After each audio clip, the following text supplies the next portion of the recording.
Does need to change then? I mean, as you say, there's a new Justice Secretary, but and we're all part of this, but what more can the government do? What more can, frankly, the police do to try and prevent this as much as they can?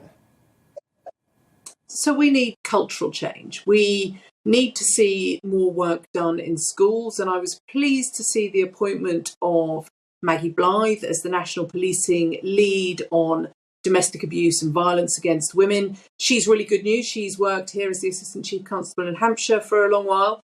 And what we want to see is police forces addressing this with the priority that it needs. None of this piecemeal, none of some police forces making it a priority, others not. It has to be a concerted national effort. And we have to start looking at those cultures which have empowered men, emboldened them to think that they can commit crimes like this. So we have to talk about pornography and the ease of access. We have to look at the online harms legislation that's coming forward. And I want to see real effort from the Home Office, from the Justice Department, and indeed the Department for Culture, Media and Sport. How can we crack down on the obscenities that too many young people are gaining easy access to online?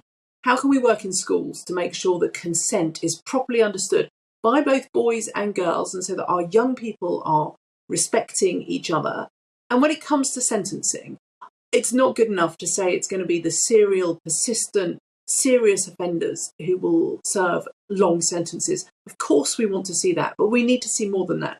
And we need to see a recognition that there is a pathway, an escalation in activities. We need to see public sexual harassment made a specific crime and recognise that that is one of the gateways to misogyny and appalling treatment of women, and absolutely understand that today's flasher could be tomorrow's individual who sends a dick pic online, can be the individual who thinks it's okay to take a photograph up somebody's skirt, and absolutely recognise that you have to nip those behaviours in the bud. You have to crack down on them, treat them really seriously, because if you don't, it escalates.